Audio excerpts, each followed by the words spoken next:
All right, so we can go ahead now and jump to the ventilation subcommittee report. As I had mentioned earlier, the members were Henry, Cecily, Judy, and Malia, and I participated ex officio. We didn't really go over presentation structure, so we'll just kind of do it ad lib, like I'll lead and then let the subcommittee members just jump in at their wish. I think we should either probably take questions / discussion at the end, but let me tune back to the agenda to see how much time we have. Does anybody know how much time we have on it? It's harder for me to look stuff up. It was agendized for 25 minutes, I believe. Okay, great. Thank you.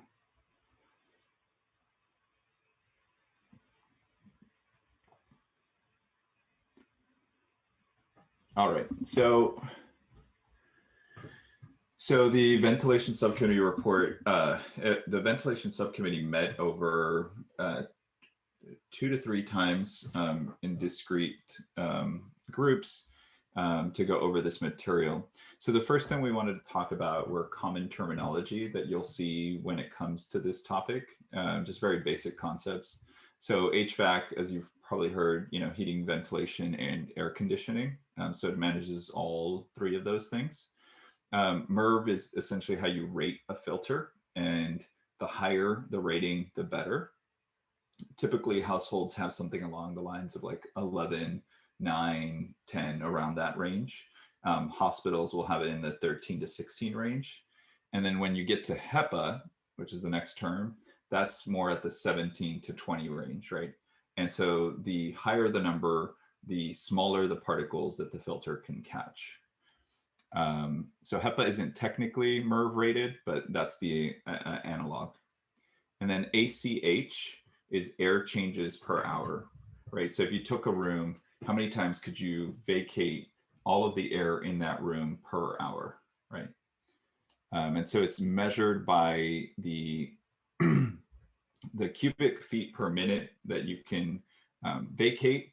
You multiply that by 60 minutes, and then by the volume of the room. And that's a very key point. It's volume, not area. All right. Any questions? Actually, no, we're doing questions at the end. So in reviewing the sources, which we've listed at the end, so let me quickly move to that. There's the reopening of schools and universities by the American Society of Heating. There's the New York Times article that we've discussed in previous meetings. There's the Healthy Schools report by the Harvard School of Public Health and the CDC ventilation guidelines from February 26.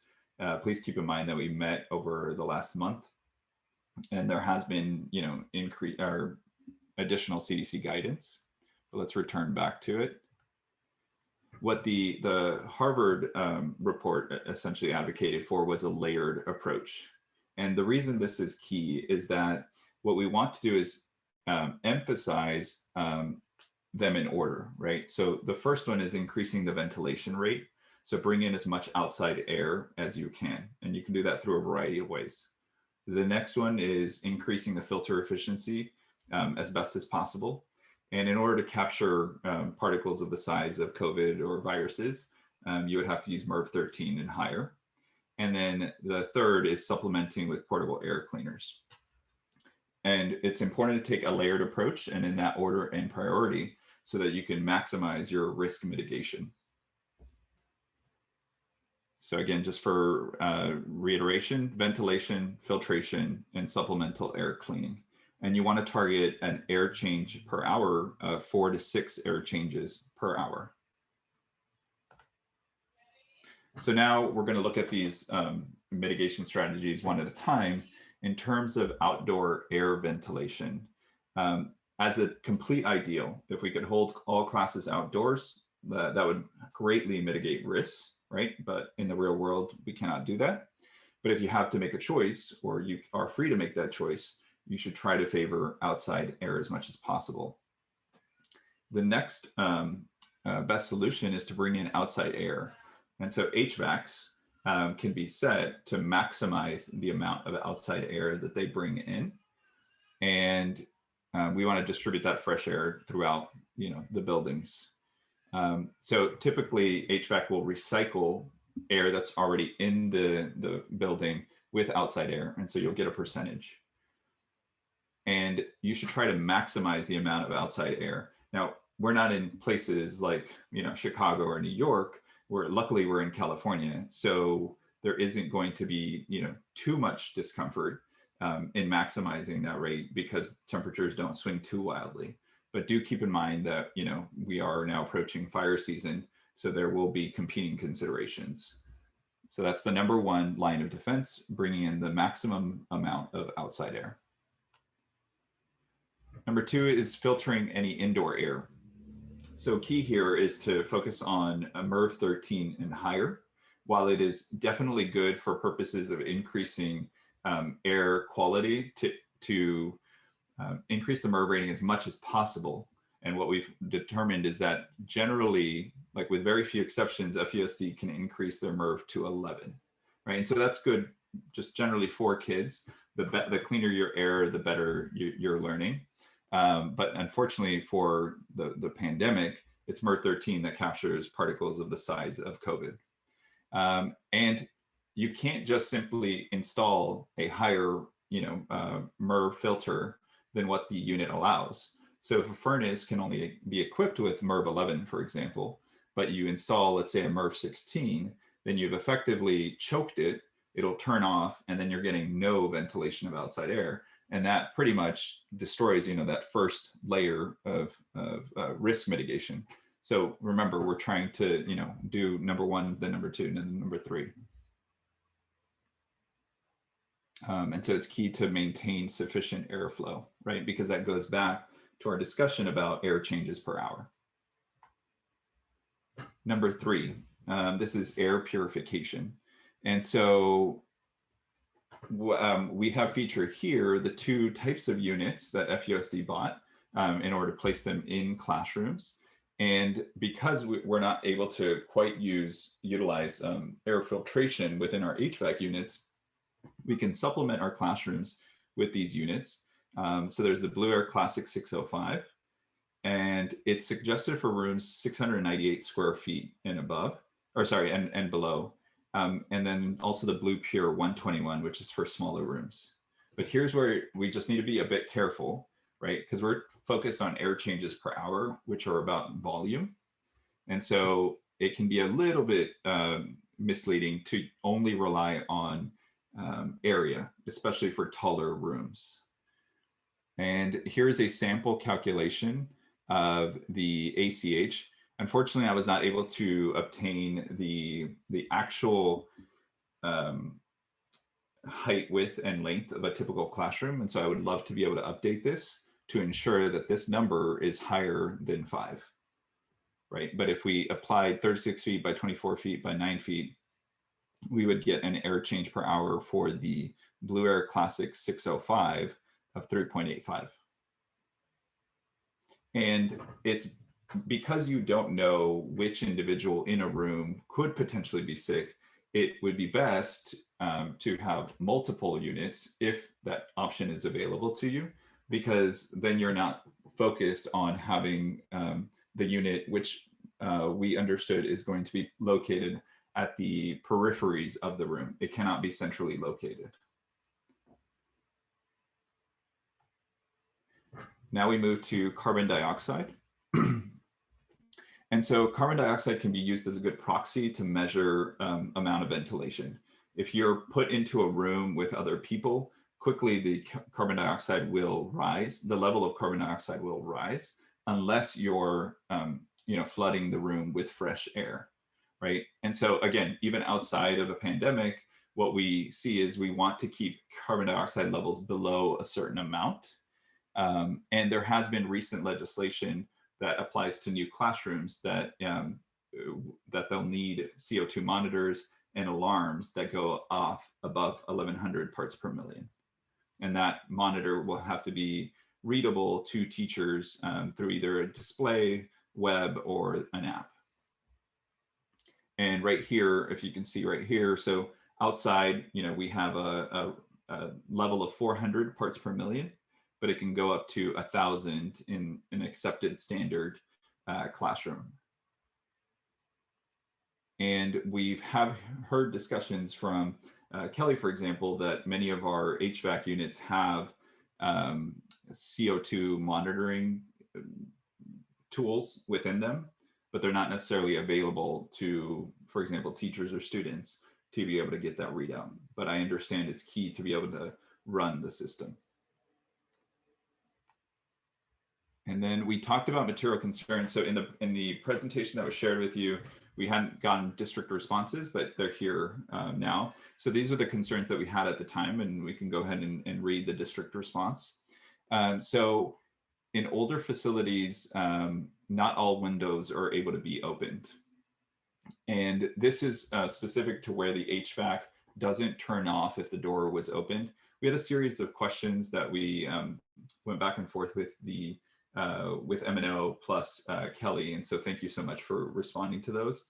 And we understand that in newer facilities, if you open the door and have the HVAC on, that'll kick the HVAC off. And because an open door itself doesn't necessarily lead to a high level of outside air coming in, then that would be detrimental to, again, that first layer of mitigation. And so the district is in the process of completing site evals, and they can then make adjustments to windows and provide purifiers to all classrooms and offices. Over half of classrooms don't have windows that can open to bring in outside air, right? And so the district relies on HVAC by setting as high of a percentage of outside air, plus the air purifiers as a layered approach to reducing risk. And so then the next one was about rooms with bigger volume that could warrant industrial sized supplemental ventilation or filtration units. And they're addressing that on a case by case basis, and they'll have answers ready by fall of school of opening of 2021. And there's concerns about CO2 rising to very high levels. And FUSD has monitors that are not accessible to staff, but are tied to the fire alarm system. And they're going to review the option of providing monitors in the future. So those are key concerns. And again, any members of the subcommittee, please do jump in to supplement on any of these slides. And otherwise, we'll have the discussion at the end. And we wanted to identify, so part of the reason that, or part of the discussion that we had at the subcommittee level is we want to highlight the steps that we've taken at FUSD in order to mitigate risk, right? We want this to be an opportunity for the district to share what it's doing in order to ensure the safety of our students. So as you may know from watching board meetings, they ordered 1,500 air purifiers for classrooms. Oh, and Kelly, please do step in if I misspeak in any way. They have, so they prioritized any sites that were going to be used for learning hubs. And then they approached other sites in a systematic approach in order to get ahead of any physical presence. They've updated or upgraded any filters from MERV 9 to MERV 11. And I believe in 5 sites, they were able to do, or 5 locations or sites, go to MERV 13. M&O has been busy working and checking ductwork and filters to make sure that they're cleaned and changed out. And they're going to complete their regularly scheduled maintenance of HVAC units by the end of the summer. And then we identified a staggered series of recommendations based on timeline. So in the immediate, we would want to identify any irregular classrooms that may need different air purifier accommodation, either due to their size, their shape, or their volume, for example. And then I did talk about this with Kelly ahead of the last meeting, and we wanted to make sure that the district had checked its eligibility for AB 841. And Kelly, do you want to step in here and talk about that?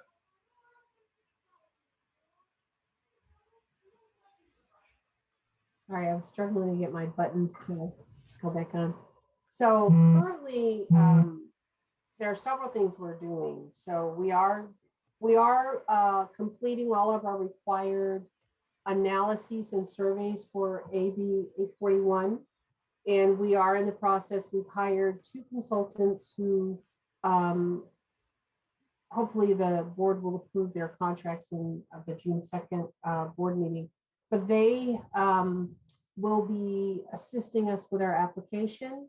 Is one consultant, and the other is actually going around to each one of the sites and actually doing a airflow measure on a room by room basis and taking a average sort of calculation of that airflow and then matching it against our building systems to then make a determination if, one, we can of course meet the required standards, but also looking at the life cycle cost and the life cycle performance of systems, be able to assist us in making a determination of prioritizing systems that either need to be fully replaced, have the ability to be modified to meet the standards, or they're just fine and can be left alone, and they meet the standards that we've established. So that is something that we are doing right now, and will probably continue through the end of the month and also into June. Our deadline for us to apply for the dollars available, I believe, is June 30th. But of course, we want to apply as soon as possible because those funds are first come, first served basis. And we, of course, want to be at the front of the line if at all possible. So the other things that are also correct that Antonio has shared with you all is that we are looking at the larger spaces that are at the various school sites, that the smaller air filters that have been purchased are not necessarily appropriate for. And so we're working with maintenance and operations as well as our HVAC consultant to determine what the best solution for those spaces would be as the winter time comes and you're not allowed to have the doors necessarily open as often. We want to make sure that we actually do have sufficient airflow and appropriate airflow in our larger spaces if we need to have the doors closed or a higher occupancy of more than 50%. So those are some of the really high level and very expansive things that we're doing. And we also are preparing district standards for the board to review and give us permission to adopt with regard to our filters, our building systems, and just looking at overall process and procedures and updates to those so that we have a lot more flexibility as well as very clear direction on what types of activities we want to have available for staff to participate into as it relates to maintaining and controlling the airflow in their classrooms or their public use spaces at their site. So I hope that answered the question and provided a little more detail to what Antonio had already provided. Yeah, absolutely. And so those are the immediate asks because the application for AB 841, I believe, opened on the 1st of May. And then on the near term, we recommended having a backup air purifier at each site to address breakage, theft, etc. And here was a key one, creating a best practice recommendation for the summer school classrooms that are going to be used, right? So we talked about 11 sites, whether that was going to be tailored to the classrooms that are going to be in use or just more general. Essentially, and Judy, feel free to jump in, but this would be a 1-pager, maybe 2-pager that would be available to principals so that they would know how to, best mitigate risk according to the guidance that's, widely and commonly adopted. I will just say one thing is that I learned a lot through just being a part of this subcommittee, and most of the administrators do not have this information, and it would be very helpful for us to provide it to them. And that's what Antonio is referring to. Absolutely. So the benefit, I mean, common sense only comes like once you learn the material. And so it's through preparing this report. And then I was super thankful to have Cecily vet the information in the report thoroughly, so that we could make sure that what we were presenting to you, had been checked. But I learned a lot in reviewing the reports, et cetera. So, but this is a new topic. And so there is no necessary common sense about it, but instead, it's through public health education that we can implement, risk mitigation strategies. So we would still make that recommendation either for the ventilation subcommittee or for the district. And so I'll leave that to you once we consider adopting the report. And then the long term, what we agreed on was considering upgrading HVACs to MERV 13 filters. And that would be more along the lines of a long range facilities plan update. If you recall, going back to the last bond, there was much discussion about asbestos and clearing that out of our schools. And so given the recurring nature of fire season and the possibilities of other, potential diseases along this line, the community community members who participate in committees like this may want to prioritize that in a long range facilities plan, because currently our facilities, our HVAC systems cannot accept MERV 13. And to end the presentation, again, I've covered resources. We wanted to add contact information here so that we could potentially even share this report with principals in conjunction with the 1 or 2 pager. But now we'll just leave it up to committee discussion. I do have one question, Kelly. We talked about a third party coming in for the long range facilities plan. Are they going to be able to attend today? I have been texting and emailing him because I did not get word that they were not coming. So okay. I am not sure why they didn't show up, but I definitely will address it with them when I talk to them again. No, that's fine. The only reason I ask is because then it also potentially opens up the discussion if we can get an update from the long range facilities plan subcommittee that may be shorter than the 30 minutes we had allotted to plan for the vendor to present. So now I'll stop sharing and go to committee discussion. Let me find the participants tab. Please raise hands. Henry. I would just like to add that, like we mentioned earlier, that school is going to start earlier, and that also means is we go start on August 18th, and that's going to be really hot during the summer time. So to make sure the students feel comfortable, we probably going to have to be able to keep the doors closed. So that's one thing that we have to keep in mind is that we will need to make sure those HVACs are working, because it'll be really uncomfortable for students if when it's that hot for us to be able to open the doors or windows at that time.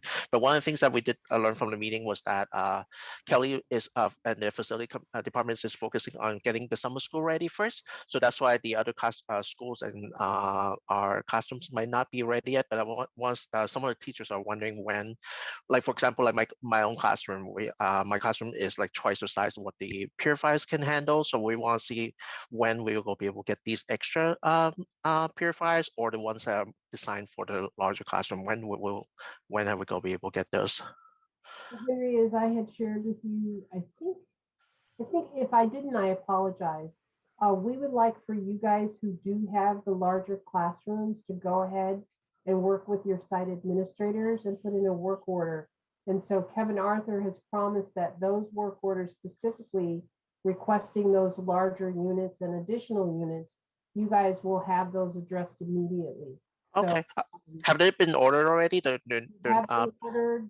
We have 80% of all of those in.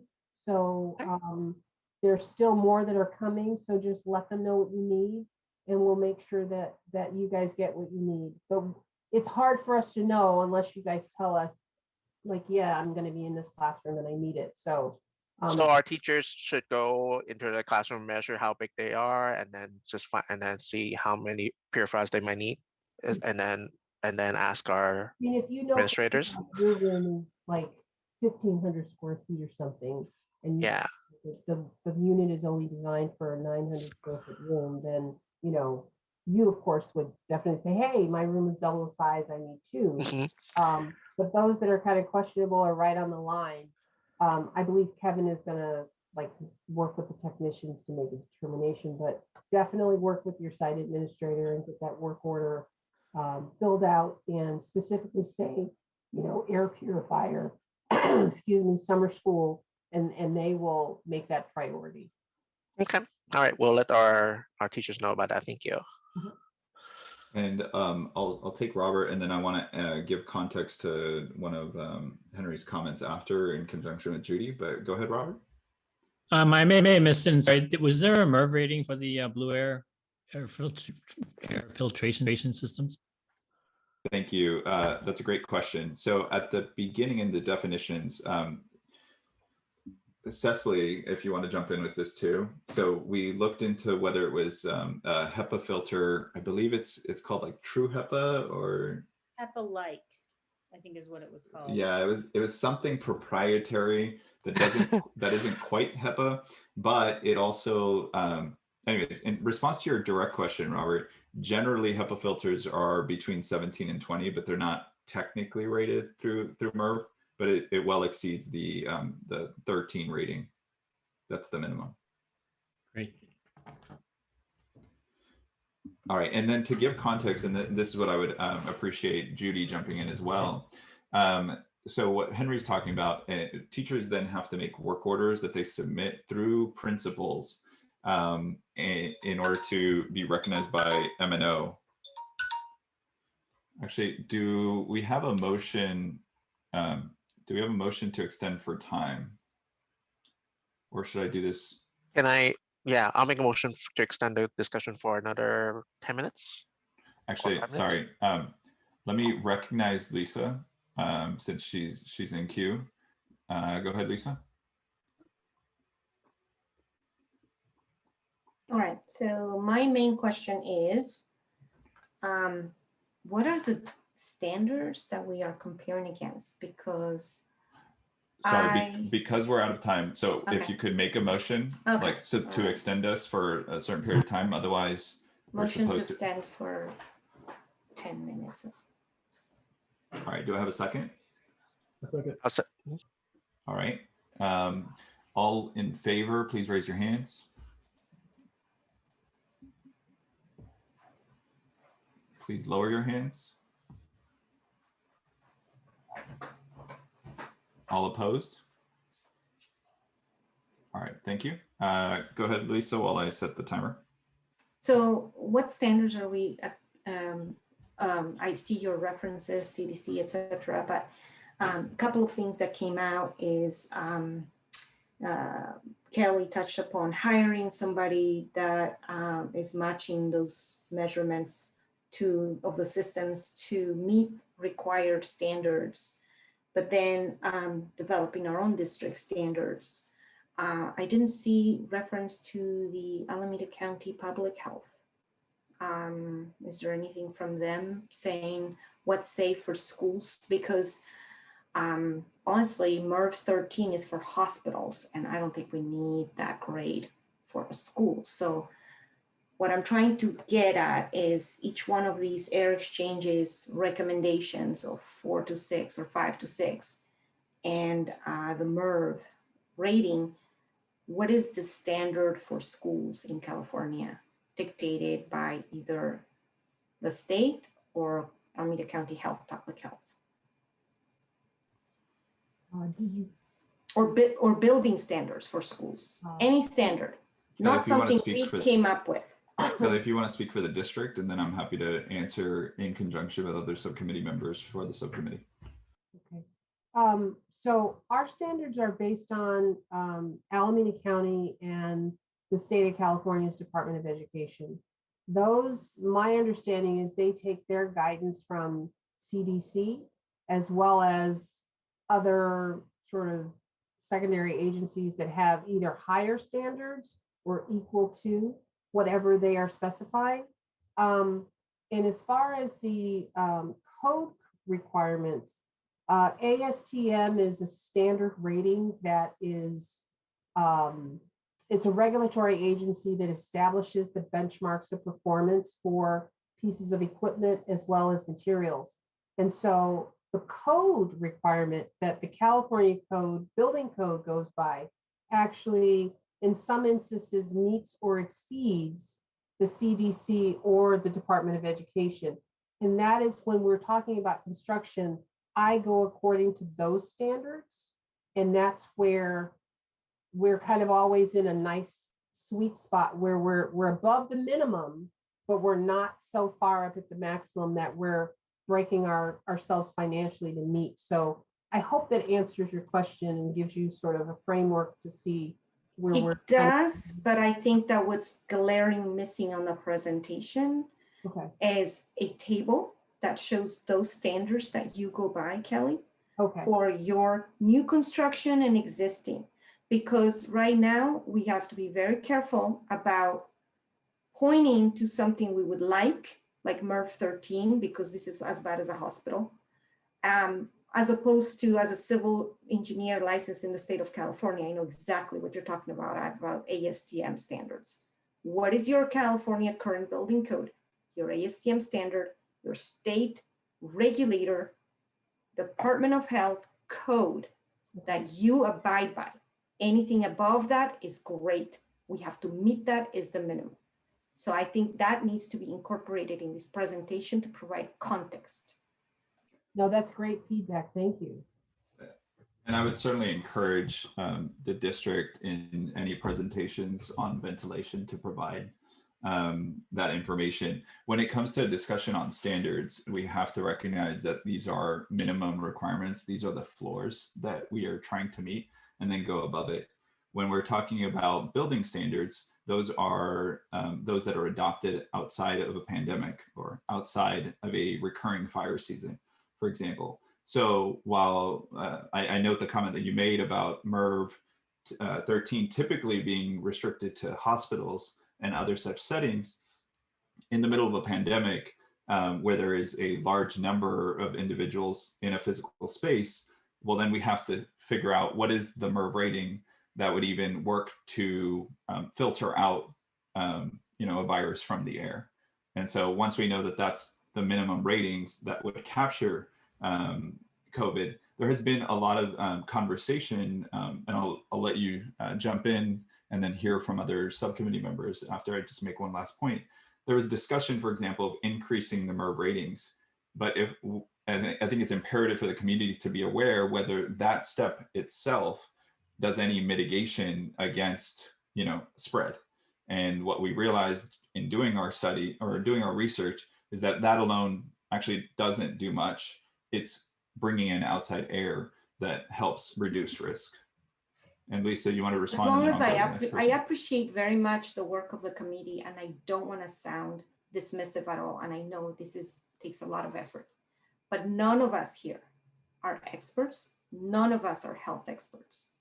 And I think we need to start relying on the CDC and on our state for guidance on these things, because I don't want to see the schools not open or teachers not coming to work because they didn't get MERV 13 or the room is too big. Let's step back and rely on published literature standards and building codes updated by CDC. I'm not telling you use the building code pre-pandemic only, but let's not play we are experts on everything, because we're not. So I do want to be cognizant of the money the FUZ has, and I want my children to go back to school above everything. So I don't want MERV 13, which is a catchy, well, that's what a teacher hears. It's not MERV 13, I don't want to go to work. Let's let the experts in the field dictate our actions and how we spend the money if we get it from this AB 841. So I do want to make sure, and I will vote against approving this report, that it includes what the floor is. And sure, I'm not saying the floor is great, but the floor endorsed by the experts. Thank you. And more if we can. Of course, the recommendations stand, but they shouldn't be no game. if that's not available. Thank you. And now let me recognize the next person in queue. I believe it was Cecily. Yeah, I just wanted to circle back to the blue air filters on their HEPA stands. It's actually HEPA silent, and it says that they're less dense than traditional HEPA filters, and they use a combination of electrostatic and mechanical filtration called HEPA silent to achieve the same level of filtration efficiency with less energy and noise. So these air purifiers aren't HEPA, but they claim to have this technology that's HEPA-like called HEPA silent. So that's what we figured out. That's all. Thank you, Henry. I do want to emphasize the fact that especially Antonio, Cecily, during our committee meetings, they do look for reliable sources, and you can see the citations in the report. Also, all the informations are from reliable sources, and these are credible sources that we can rely on. But one thing that we do have to keep in mind is that now we're not focusing on just getting schools open just for volunteers, for like only students who are willing to come back in the spring and teachers who are willing to come back in the spring. We're actually working toward in the fall where we want all the students to come back. We want to make sure that students who are hesitant, the families who are hesitant, that they will feel comfortable for them to come back. So we do have to start shifting that direction. That we do want to come back in the fall. So we do need to shift that focus a little bit to make sure that that when schools open in the fall, which we are pushing for that, that families do feel comfortable sending the kids back, and not just volunteers, but everyone. Because otherwise then we'll just go have so many students who want to just do the online academy through the VISTA program. We want everyone to be able to come back in person. So that's something we should definitely keep in mind. But to Louisa, one thing we can do is have our facility subcommittee meet again and look through the sources to make sure that they are credible, they are up to date with Alameda County, with CDC. We can definitely meet again, and we can bring it back, bring that update report at the next meeting if needed. And just as a heads up, so I'll now recognize the next person in queue. We have 36 seconds, so I would entertain a motion to extend for time. Liz? Sorry, you're on mute. Sorry, I'll make a motion to extend for time for maybe 2 more minutes. All right, do I have a second? Okay. All right, all in favor of 2 minutes, please raise your hand. Please lower your hands. All opposed? All right, ayes have it. Go ahead. Okay, so are you letting me ask my question or make a comment? Yeah, you've extended Okay. for 2 minutes. All right, so I understand, that Henry believes that by upping the standard, that anyone who would have reservations might be persuaded to let their children come to school because of the standards are even higher than. But that's an assumption. There's no, how'd you say, survey of parents to find out what they're comfortable with. We can't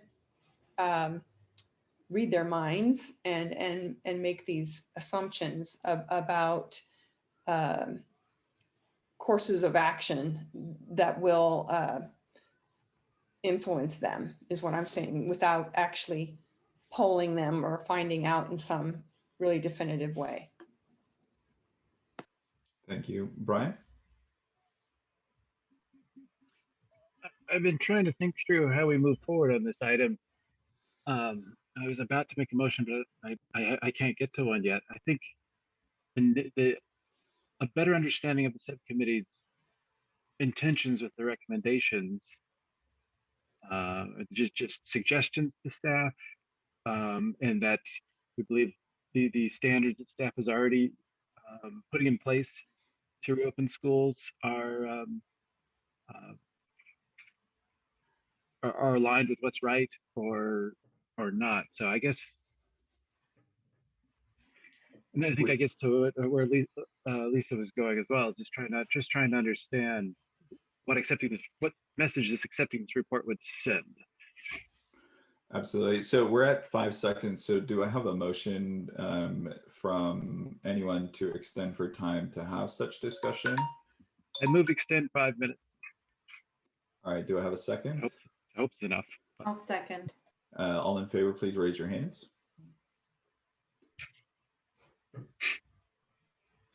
Thank you. Please lower your hands. And all opposed. All right, thank you. And to facilitate this discussion, let me go back to present and bring up the slide of recommendations. All right. So I'm happy to give you time to think. We can just detail the recommendations further. So for one, any irregular classrooms might need different accommodations than those that are currently in mind by the district. And so the discussion was that the district will be expecting work orders to be submitted to address any irregular classrooms for teachers. So they'll need to measure their classrooms and present that work order in order to either receive a larger or 2 air purifiers, right? So, but we want to get that process underway. So that's the immediate one, begin identifying irregular classrooms. Determining FUSD's eligibility for AB 841. As we discussed, I was able to talk to Kelly after we accepted the report at the subcommittee level, and the district was on it, and now they're going to be looking to hire a vendor. So that would be in line with the actions that the district has taken. On the nearer term, right? It would be having a backup air purifier at each site. So we have around like 40, is it 42, Kelly? 42, 43, maybe the district office, somewhere around 40, having one backup air purifier per site to address issues with breakage, theft, et cetera. And then step near the goal 4 or recommendation 4 would be creating a best practices recommendation, either tailored to a classroom or a site in order to mitigate risk. Judy, can I get your assistance in explaining this recommendation a bit further? Yes. Since we discussed it at the subcommittee level? Yes, I believe that the number one immediate concern has already been addressed, that we have identified as a staff. We may not have polled our teachers directly, but I mean, and I can speak for myself, but I know that I got correspondence through maintenance and operations to let them know if we thought we needed additional purifiers for any space. So even though the teachers may not have been polled, this has probably already been done. And maybe the only requirement would be to send a reminder to the admin team to make sure that they've put in the request and that they've measured classrooms and maybe giving them more specifics. But this has already started. Is that what you were looking for, Antonio? So if I could supplement that, and then you could kind of piggyback off what I'm saying. So for example, the fact that M&O orders filter through principals, that means they have to be aware that it is a priority. For example, ventilation itself is a priority. One point that I mentioned is that CDC guidance had been updated in the very recent past to now considering it to be an airborne disease, which really impacts how we look at the spread of this disease, right? Which makes ventilation all that much more important. So unless principals and administrators are aware that ventilation is key, they may not prioritize funneling those M&O work orders over to M&O, right? So that was a discussion that Judy and I had about that. We also want to make sure that we have compliance, but you can't have compliance if you don't even know what the best practices are. So that's part of why we laid out, these recommendations in the order that they were presented in this presentation. And then lastly, it was, that cheat sheet essentially for administrators that are going to be teaching at the summer school level. That would be key to ensure that, the common sense becomes common. I totally take the points about deferring to experts, but part of public health is that the public then needs to understand what the expert recommendations are. And without that, we essentially don't have public health. So it's up to us as members of the community to make that common sense. Right. And Judy? we talked about making sure that the communication with the admin team is there, and I could facilitate that if necessary. What about the last recommendation? I think that's actually perhaps the big discussion point. Right, and so I'm happy to speak to that. The language that's being used is consider upgrading, right, as opposed to a mandate to adopt MERV 13 filters, and it's within the context of the long range facilities plan. So in large part, it's raising this point to the community. I think again within the context of fire season as well, to consider that a priority moving forward. But ultimately, as we know from the long range facilities plan process, that's going to be on district staff, teachers, parents, and students to prioritize their needs. And so that's why the language as written is consider upgrading HVACs to MERV 13 filters.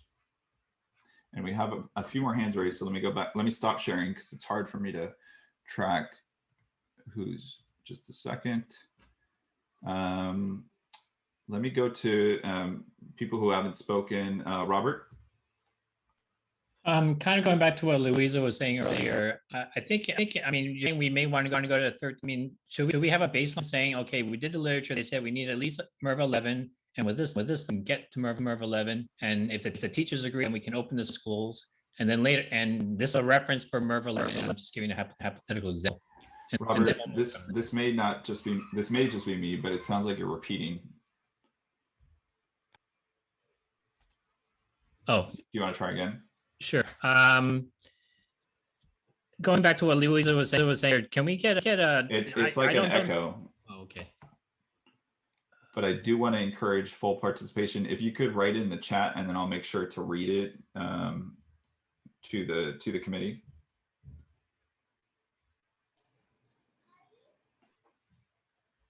And then, and partly because Robert mentioned your name, Lisa. Yeah. So I just think that's for Brian's point and sake of everybody's time. I think I don't have that much of an issue with the consider the M13. I do want to understand who are the recommendations for the district, and is the district going to prepare that cheat sheet? I kind of want to make sure that there's like a very clear roles and responsibilities on who's doing what. I want to make sure that our recommendation is to FAST will prepare these and communicate with their district heads to distribute this information to their teachers, and however they decide who's measuring, who's vetting, so that there's nobody that says, I want 2 and they get 2, And I think it should say in one of those recommendations, if funds available, because we're counting on this money, but we may not be able to get, we have 1,500 units. I don't know what it's going to end up being, but if we run out of units, if funds are available, it would be nice to have a backup, or if necessary. We need to provide some outs for the district. Consider MERV 15 in the long range, MERV 13 in the long range is fine with me, because that's consider. As long as it's really clear who's preparing that cheat sheet or that instructions for summer and fall, that I want to make sure that that's very factual and it's vetted by the district, by facilities, and that it doesn't, portray something that could, misinform the school facilities. It should be disseminated through their administrative process.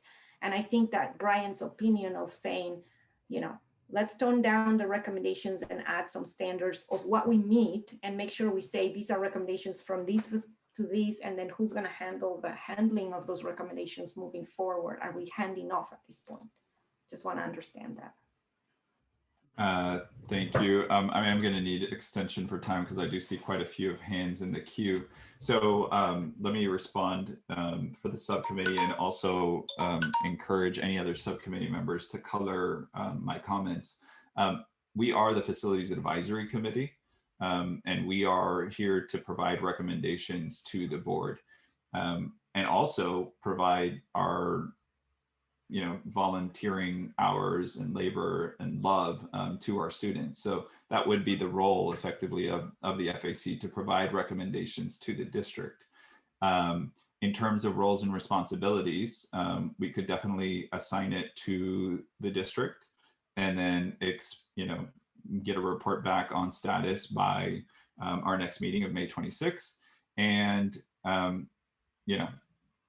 figure out whether that's being done. Get a report, just get a report on status. Alternatively, we could present it to this subcommittee, or to the committee, any work that's done by the subcommittee, for its wider adoption, like this cheat sheet that would go out to principals. And I forget the other question that I had, but let me read, actually, let me entertain a motion to extend, otherwise we should close the item. Brian, have you in line? I move that we extend the time 5 minutes. All right, do I have a second? Second. Oh, second. All in favor? Actually, I have your names. So I have Liz, Brian, and Henry. Okay, now please raise your hands if you're in favor of extending for 5 minutes. Please lower your hands. All opposed? Oh no, please lower your, excuse me. All opposed? Thank you. All right, Liz, since you made the motion. Yes, I just kind of wondering, when we ask for hospital grade filtration, if we need to consider where that is mostly needed. I think of our special day classes where we may have some fragile students that as a priority, maybe that kind of standard would be most appropriate for those classrooms. Maybe it's not as necessary for all classrooms. I only say this because we don't have any idea of what this might cost. I mean, we could be asking for the moon, and I don't want to put something out there that is really unreasonable to be asking, and that's the part of this report that we really don't know. We don't know what these types of units are going to cost. I know at American, they put in a lot of money for their AC units, and to the tunes of like millions, and so I'm just kind of thinking, this is like bond measure talk. And yeah, anyway, just what I needed to say. And I'm gonna read Robert's question. Can we establish a minimum guidance from the experts? Can we say that MERV 11, for example, is good enough for schools according to the CDC? And then we can work toward MERV 13 in the future. And will our teachers agree that MERV 11 is good enough? I'm happy to defer to Trustee Jones or Kelly as a representative, but one thing we should be aware of is teachers will be teaching in person in the fall. So the concept of will teachers agree MERV 11 is good enough? I think that the discussion is for the Facilities Advisory Committee to determine essentially what our recommendations are, what we believe, we want to recommend to the board to either consider, explore, etc. Trustee Jones, you're on mute. I just wanted clarification.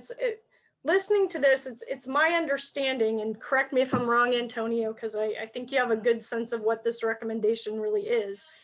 In terms of the upgrading any systems to have higher grade filters, I don't understand this recommendation to mean we recommend this as a term of opening fall next year. No. The recommendations for the higher filters and HVACs that will support them is a long range recommendation that would be part of a bond. Is that correct? So this is not tied, upgrading to a MERV 13 filter is not tied to reopening in the fall. Is that correct? That's correct. And if clearer, long-term could say 3 to 5 years, if that would potentially settle many of the concerns that I've heard, that would be and within the spirit and intent of the subcommittee's recommendation. But let me defer. Can I get head nods or Cecily? Yeah, I would say that to a certain extent, for myself as being a member of the subcommittee, the purpose of the subcommittee has changed over time. This was formed, I believe, in March as school reopening talks were becoming more fervent. And so my intention of wanting to be a part of this was, let's make sure we know what the standard is so that there's no argument of I want better or mine's not good enough. But now school reopening for this year is where it's at, not happening. And so sort of looking forward to fall or looking forward to what to do to this, for me, it's changed its trajectory. And so perhaps as a subcommittee, we need to come back together before the next meeting and more focus instead of kind of having a broad spectrum to reach reopening in the spring and talking about fall, to focus more on the long range and how we open safely in general. Because not only is this pertinent to COVID, but fires seem to be part of the norm. And so a few years ago, we didn't have school one day because of the air quality. And perhaps as we increase our our air purification capabilities, school would be the safer place to go. So I think it's important long term, but perhaps the focus of the subcommittee needs to shift just a little bit more offline and be more in line with what the reality is now versus what it was when we first met. Right, and I hear you, Cecily, because I think that's my question as a board member going forward. If I'm going to get this recommendation for upgraded HVAC and filtration, I'm not, and knowing that this is a bond project, this is not something that we have money to do before we reopen in the fall, but what is the MERV level recommendations to handle wildfires? Because that's going to be something that we're going to be living with for many years to come, aside from the pandemic. So I want to see, that recommendation in line, not just with COVID, but here's what the recommendations for filtration systems to deal with, those fire days would be. Because, frankly, I'd want to invest in something that's going to help us stay open during those fire seasons in the long run, aside from COVID. So I think I'm glad for the clarification about how I understood the recommendation. And just, going forward, if this is a long-term recommendation, looking for that fire kind of filtration level. Got it. And so from a voting member of the committee, I would entertain a motion because we have exhausted time if we are interested in continuing to discuss the topic. Henry, I haven't called you. Can I, okay, can I motion for extend discussion for 5 more minutes? Do I have a second? Sure, I'll second. All right. So I have Brian and Henry in line. So please lower your hands. All in favor of extending for 5 minutes, please raise your hands. All right, please lower your hands. All opposed? All right. Thank you. Henry? Okay, hi. Yeah, I just want to be clear, not once did our teacher union ever, since March, if you look at the bargaining updates, not once did our teacher union ever ask for MERV 13. The only request was that to have a average 4 air exchange, and that's it. We never asked. We know it's not possible. MERV 13, we talk about like replacing all the HVAC, like we talk about millions and millions of dollars. That's not going to be possible. And having an air purifier, that really helps already. But just having an HVAC that's working, I think that if you saw from the teacher survey last time that was presented to committee, just so many HVAC is not working. So one of the things that we're working with the facility department is we want to see if there's a way to streamline the ticketing system. We still want our administrators to know, like right right now, if something's not working, we told the administrator to help us put any tickets in. But the things we never get, teachers, we never get updates if everything is not working yet. So one of the things we're working with the facility department is see if there's a way that teachers can be in a loop also. Like for example, like I put in a support a ticket for my HVAC not working since February. I don't get any updates. The only thing I can do is, I'll ask my principals is to fix that, is to fix that, is to fix that. So, and we just want to help the streamline the process, and just so that we can, anytime something's not working, then we'll help the facility departments would know, and things can get fixed even more quickly. But like I just want to be clear, like not once that our teachers union ever asked for MERV 13. I know that's not going to be possible. So just having an HVAC that's actually working and be able to draw the fresh air in, that's all, an actual working HVAC. That's all we're asking for. That's it. So I just want to be clear on that. Thank you, Henry. Brian? Yes, I'd like to make a motion. I'd like to move we accept the report with the following amendments on the recommendation slide. Amendment 1, to consider upgrading HVAC to use MERV 13 filters, padding in 3 to 5 years. Amendment 2, to add to the recommendation slide 2 notes. Note 1, these recommendations approve upon all the measures the district has already taken. Note 2, new information will become available as we learn more about ventilation standards, parentheses, for preventing the spread of COVID, fire filtration, or other health needs, those parentheses, which FUSD and FAC are continuing to review. Can you, for the benefit of the committee, it seems like you have them written down. Can you type, do you have them typed? Yeah, it'll take me a moment, but I can put them into the chat. Thank you. And actually, I don't want to speak to your motion. I want to be careful about that. So first, I'll entertain a second, but I will add a clarifying point after I get a second. Do I have a second on Brian's motion?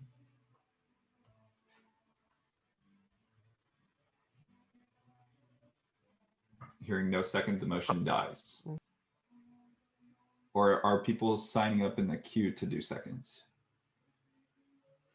Okay, hearing no second, the motion. I'll second. Sorry, I'll second, just so that we have discussion on it. Got it. Thank you, Henry.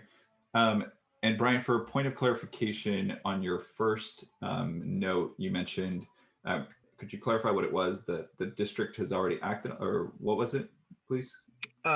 These recommendations approve upon all the measures the district has already taken.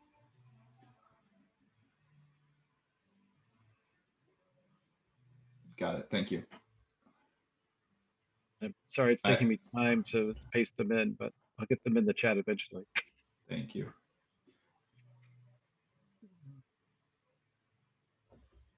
All right. Do we have any discussion on Brian's motion? Luisa? I really like to add that the standards that Kelly uses be included in this report as a point of reference comparison. I know they're evolving and you're capturing that there, but we have current standards for doing things. So I think we should list those. So let me try to express that in a motion. Would that mean amending the report? That would be difficult to do at this time. So would that mean? No, I can word a motion. Antonio, let me word a motion. And with a clarification that you said only on the recommendations, but on the additional references page, the additional, I make a motion to also amend the reference page to include a table with the reference standards that the district currently uses for buildings, ASTM standards. I wrote that down. AC and Alameda County and State of California State of California of Education standards and ASTM code requirement. So are we amending the motion that's already on the table? She said it was discussion. He said it was discussion. I think right. I'll clarify that. But before so it would be an amendment to the motion that's before us, which would be in order. But you mentioned a table in the resources page. Well, I do not know if Kelly has this readily in a link or a table that lists the standards that she currently uses. Got it. So either as a bullet, but a reference to the Yeah. to these I meant standards, the and that would reference be page. provided. Yeah. Got it. And that would be provided by the district before being provided, for example, to the board. Correct. Is that how I understand your motion? Okay. Yes. So I hear a motion to amend Brian's motion to also add an amendment to the resources page to include building and ASTM standards by the district prior to being provided to the board. Is that an accurate representation of your motion? Thank you. Do I have a second? Let me go to participants. I'll second Do I have a that. second? All right, thank you. So we also have exhausted time. So unless I hear a motion to extend, we will resolve the amendment, and then we will, so it means we go to voting on the amendment, Lisa's amendment, and then we will vote on the motion as amended. Is that clear to everybody? Does anybody have any questions about this process? So unless I hear a motion to extend, we'll immediately vote on two motions, one after the other. All right. Are we going to have some time for discussion on the amendment? We can if we extend for time, but because we've hit so you can, for example, extend for time, but that's the only way we would do give discussion. Me 2 minutes. I can extend for 2 minutes for a little bit of discussion. Yes. So I have a motion to extend for 2 minutes. Let me do this through any objection. Is there any objection to extending for 2 minutes? And just for clarification, if there was an objection, then I would put it to a vote of the committee. All right, seeing none, I'll put a timer for 2 minutes. Okay, I just wanted to say that it seems like the report just needs a little bit more work. And rather than trying to amend it ad hoc at this meeting, I was just thinking we could return the report to the committee to address some of the concerns that have been raised, even through these motions, but let it return to this committee to review again before submitting to the Board of Education. That's kind of my thought process at this point, and I know you want to take it to a vote, but I might not support those motions only because I feel like returning to committee is the better option. Got it. And so I believe third order amendments are in order. And so what I'm understanding Liz's motion to be is to replace the amendment and motion with returning it to committee to further work on the report. As long as there are no points of orders, I have a motion to replace the motion that we're discussing with sending it back to committee to address the concerns raised in discussion. Do I have a second? I'll second. Great. Cecily. So we have a second. All right. We have 25 seconds for discussion. If there is no further time, we would then immediately vote on this substitute that would eliminate the other two motions. Now, this is not quite clear, so actually let me spend a little bit of time explaining it unless I have anybody in the queue. If Liz's motion passed, this would resolve the other motions because it would be a replacement of that, and we would be sending it back to committee to further address the discussion that we had in this meeting. All right, we've now exhausted time. So is that a motion, Henry, or is that a vote? I was just going to I just want to make sure we have a list of things that you, the committee want the subcommittee to update. So as long as we have that, I would totally support this motion. All right, I'll take that as a clarifying question of what are items that the chair understood from the discussion. So I've written a few down to address fire concerns, so that especially within the context of the MERV 13 recommendation. to address the process to have HVAC fixed. There was also discussion about reviewing a longer terms or a scope on a longer term basis outside of the pandemic. There were recommendations to include notes that I trust that Brian will send me via email. If you could send me via email as well, Brian, so I can have access to that. There were discussions about addressing or adding a clearer timeline to the MERV 13 recommendation. And there was discussion about adding building and ASTM codes in the resources page. And those are the points of clarification that I have. For any further debate or discussion or to add to those recommendations, I would need to extend for time. Otherwise, we'll work to resolve Liz's motion. And so for the clarity of everybody, that's to send it back to committee. I think that would be to address the concerns that I've listed. To subcommittee, sorry. All right, and I had a second, so I will now take votes. So all in favor of sending it back to subcommittee to address the concerns outlined, please raise your hands.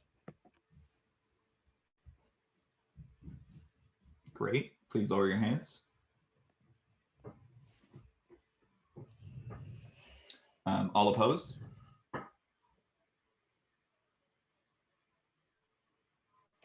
Cecily, I think you voted twice. All right, great. All right, great. The ayes have it. So it'll be sent back to subcommittee. And we can now move on to the next item. And let me just quickly find it. Where are we? I think it's there. So this would be, so we had scheduled 30 minutes for this update, but because our guest wasn't able to make it, I had originally just scheduled 5 minutes for the subcommittee to present any clarifications, but let me cater to the discretion of the subcommittee. How much time would you need to present on that? We currently have 30 minutes scheduled. I don't believe you'll need that. Yeah, I think the presentation piece is 5 minutes, and there may be 5 minutes discussion, maybe more if there, because it's hard to predict. The presentation will be short at this point. Great. So I'm going to slot that in at 10 minutes. And then just for clarity, then we would move to thoughts on future meeting topics. So who is presenting on behalf of LRFP? I'll present, and so I guess to recall, we last meeting moved to have the demographic LRFP subcommittee talk with staff to understand and propose propose to the full FAC how we would best participate in the long-range facilities master planning process. The CBOC did something similarly, and we had a joint meeting of the two subcommittees, the CBOC and the FAC subcommittees, and staff, Kelly in this case, and that included Liz, Henry, myself, and Chip, well, and a couple of people from CBOC whose names I'm missing at the moment. And so we met on the topic, and the urgency of this topic has relaxed because the district has decided to put the long-range facilities planning surveys on hold until the fall. And this decision, I think, was smartly made because the school sites are working on plans to reopen and to have, it's not just the facilities department, but the principals, the communities, the teachers' involvement in the long-range facilities planning, while they are also working diligently on reopening and end of school year. It was just not going to be conducive to a good, getting good feedback. And so it's been postponed to the fall. The district, though, and the process is still continuing. They're still starting their site-by-site assessment And so it won't completely delay the long range facilities master plan. Certainly Kelly can talk to any questions or clarifications on that front. And the updated schedule is still being developed. And I expect it to be available sometime in the summer. And the subcommittee, we recommend that you continue us and that we reconvene before the September, that the subcommittee reconvene with staff to accomplish our original charge before the September FAC meeting, and that we come to the FAC meeting with a recommendation for how best FAC be incorporated into the long range facilities planning process. So essentially, we postpone the work, and we would meet sometime in August before our September FAC meeting to develop a recommendation. And that is our update and recommended next step.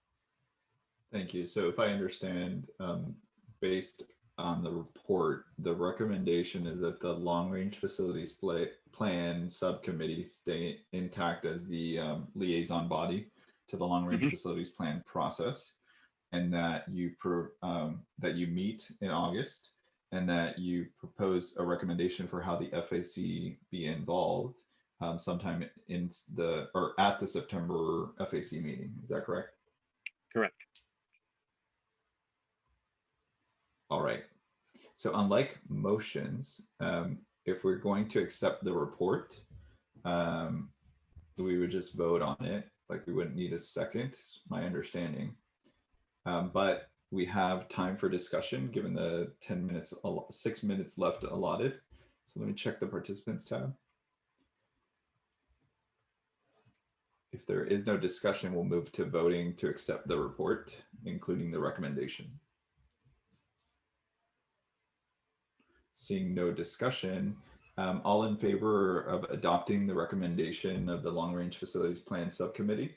So to restate it, it's that the Long Range Facilities Plan Subcommittee stay intact as the liaison body to the Long Range Facilities Plan process, that they meet in August, and that they make a recommendation at the September FAC meeting on how the FAC can be involved in the Long Range Facilities Plan process. All right, all in favor, please raise your hands.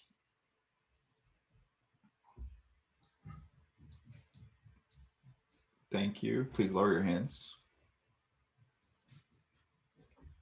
All opposed? Thank you.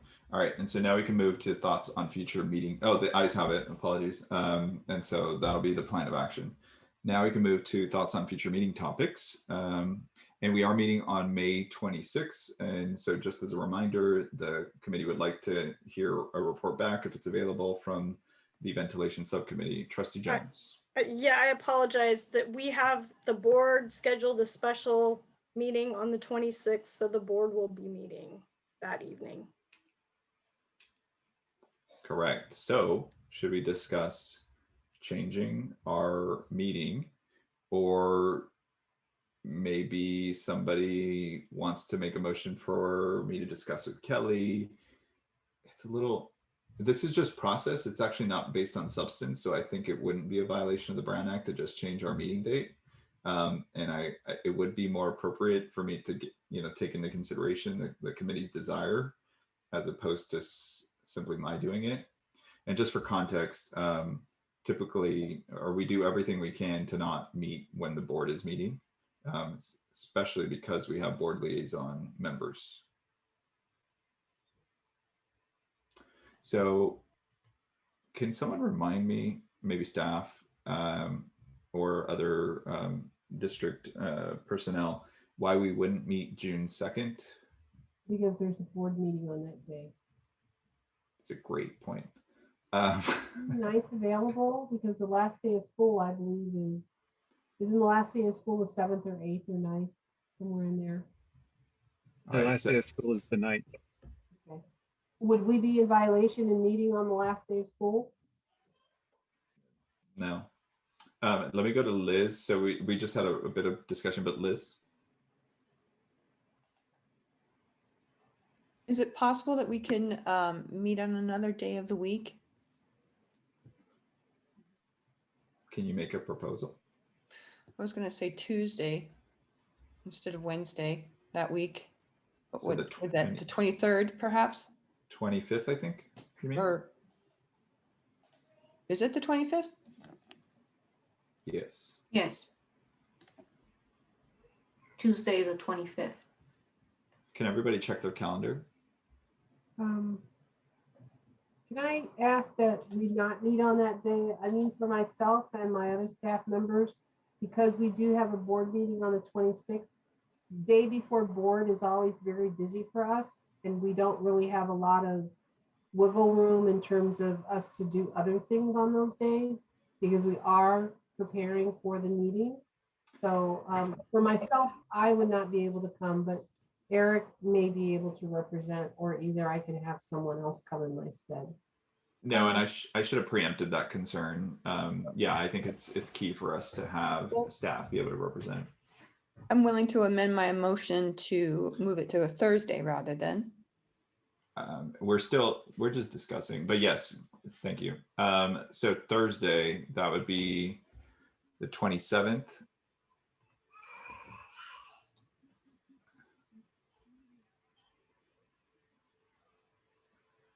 Antonio, would that, if we move it to the 27th, would it still be at 7:30? Or would there be a possibility of potentially having the meeting earlier, given that it's a different day? And I don't know if there are the same conflicts with time that there are. So just as a reminder for the district, Thursdays are typically like per your collective bargaining agreements reserved. So there is that. So I would that, and then furthermore, at least personally, I would need 8 instead of earlier. Mm. And given that you've kicked back the ventilation subcommittee, I think I would highly encourage us to find a time suitable for the chair, but I leave it to the committee. Brian does a good job of vice chairing. You're too kind. What about June 3rd? What day of the week is that? That's the Thursday after the board meeting. Doesn't the same bargaining apply? It on does. Thursdays? Absolutely, but Okay, we you don't just- have Tuesday because of the board meeting that happens that week. We don't have Wednesday. We don't have Monday because of Memorial Day. I don't think I would get interest from a Friday. And then we're at the next week. So I guess either June 7th or June 8th. I can't do the Thursday of that week, the early June. I'm obligated to a PTA event.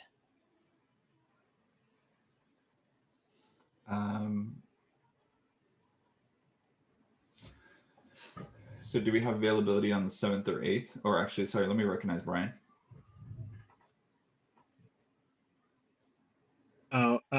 Just briefly note, and maybe this is more for Kelly than anybody else, but I need to tell the CBOC as well that they were planning to meet on the 26th.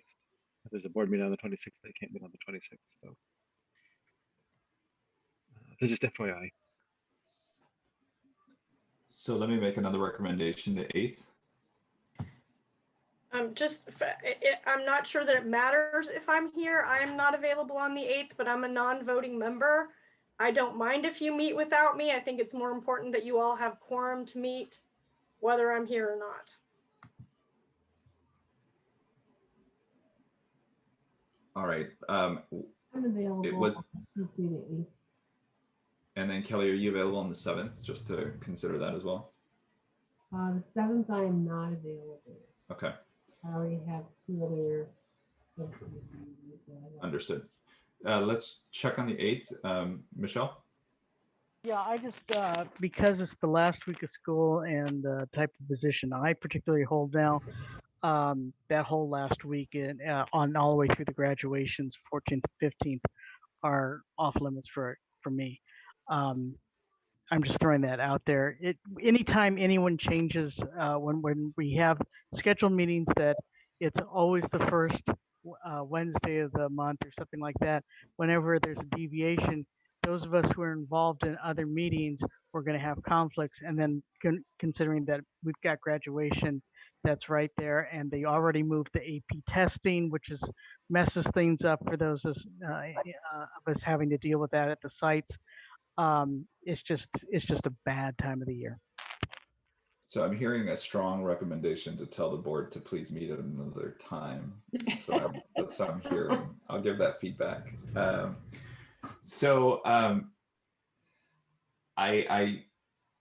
guess I'm going to have objections on many of the days that we present. Let me just, to close this meeting out, let me go through a series of options that I heard are possible, and then see if I can get the most representation for those numbers. And out of the ones that aren't the day before the board meeting or the day before that, right? Because of the extensive work done before that. So that, so we have, we would have May 27th, which is a Thursday, May 28th, which is a Friday. Do you want us to raise hands when it's working? No, I'm just 1 second. The June 3rd, Thursday, June 4th, Thursday, and I'm not picking Mondays and Tuesdays because of the, well, actually, Kelly, are you able to do Mondays when there's a looming board meeting, or do you highly recommend not? No, we always have our budget advisory committee. I forgot what we have a budget meeting every Monday before a board meeting. So I'm always kind of scrambling, preparing for that. But I mean, if we have it at 7:30, sure, because that ends at 6 o'clock. So. Okay, then let me add that as a possibility. Just 1 second. Can we bump it up an hour early, make it 6:30? Is that the 24th that you're? Yes. So let me just check. Is there a strong objection to 6:30 on the 24th? Or is there any objection, not strong objection? Just for me, I'm not available. I've got 2 conflicts already. So, but again, Sorry, you put yourself on mute. At first, I thought it was by design. Sometimes I think maybe my subconscious does that. Again, I think it's more important that you all have quorum for voting members. I can read the minutes. I know what you've all been talking about. So don't let my inability to come hold anything up, but I am unavailable that day. Okay, so we're talking about the 24th, and that's at 6:30. I have objective. I would have to rearrange things for that. But. All right. So, and I have an issue with it too. But okay. So let's just go through the list and then close this meeting out. Let me get raised hands, both from voting and non-voting members, for purposes of like just coordination, not for votes. So the 24th Monday. Please raise your hands if you can make that. And that would be at, sorry, before you do that, let's do 6:30 was the recommendation. 6:30 Monday, the 24th. Okay, but please only use one of the options, physical. Okay, thank you. So I have 6 for that. Next is the 27th, Thursday. And that would be at 7:30. 1, 2, 3, 4, 5, 6, 7, 8. Counting myself, that's 9. Oh, 10. The 28th, that's a Friday.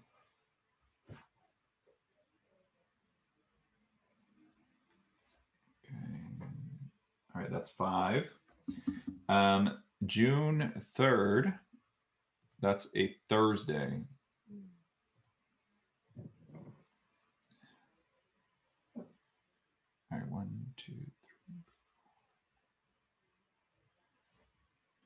7. June 4th, that's a Friday.